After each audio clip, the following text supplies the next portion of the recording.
भागवत का मूल श्लोक 4 ही है, जिसे चतुश्लोकी कहा गया है। प्रथम श्लोक है अहमेव समेवाग्रे नान्यद यद सदसत परम पश्चादेहं वेदेत चं यो वाशिष्टे सोऽसम्यहम्। अर्थ है इसका कि सृष्टि के आरंभ में केवल मैं ही था। उस समय सत असत या उससे परे कुछ भी नहीं था। सृष्टि के बाद में मैं ही था, और जो कुछ दिखाई ना दे रहा है वह भी मैं ही हूँ। इसका अर्थ ये कि यह एक सोना है। सोना यदि जब उसको कान में डालो तो वह कनवाली हो गया, फिर उसको गला में डाल लो तो गला का बन गया, लेकिन वह है ही सोना।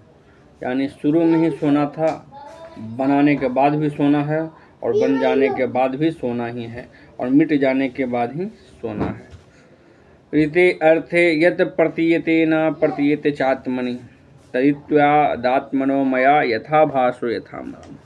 जो वस्तु सत्य के प्रति प्रतीत होते हैं परंतु आत्मा में प्रतीत नहीं होती है, माया मोह किसी वस्तु की छाया के अंधकार होता। जैसे सोना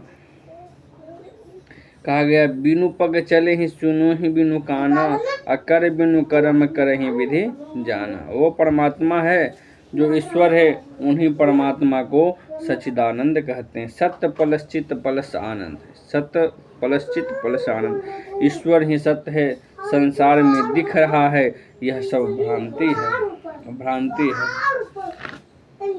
जैसे मैं लगता हूँ कि मेरे बेटा हमारा है और बुढ़ापे में छोड़ देता है, धन हमारा है, जमीन हमारा है, यह सब मोह माया है। मीराबाई से किसी ने पूछा कि बोल मीरा, यह सब किसका है? तो मीरा बोला कि तन भी तेरा, मन भी तेरा, यह जग जंजाल भी तेरा, घर परिवार भी तेरा। तब बोले कि तब बताओ कि तुम्हारा क्या है? तब मीरा बोलती है कि कन्हैया मेरा तो सिर्फ मदन गोपाल है, दूसरा ना कोई, क्योंकि यहाँ सब माया में फंस जाते हैं। आत्मा के रूप में परमात्मा सब देख रहे हैं, ईश्वर सिम के रूप में सभी के अंदर रहते हैं। जिस तरह मोबाइल के अंदर सिम लगा हुआ रहता है, उसी तरह भगवान मनुष्य के अंदर आत्मा रहता है। वह आत्मा को भगवान स्वयं वहाँ से कनेक्ट किए हुए स्वयं देखते रहते हैं। मनुष्य के अंदर आत्मा वास करता है।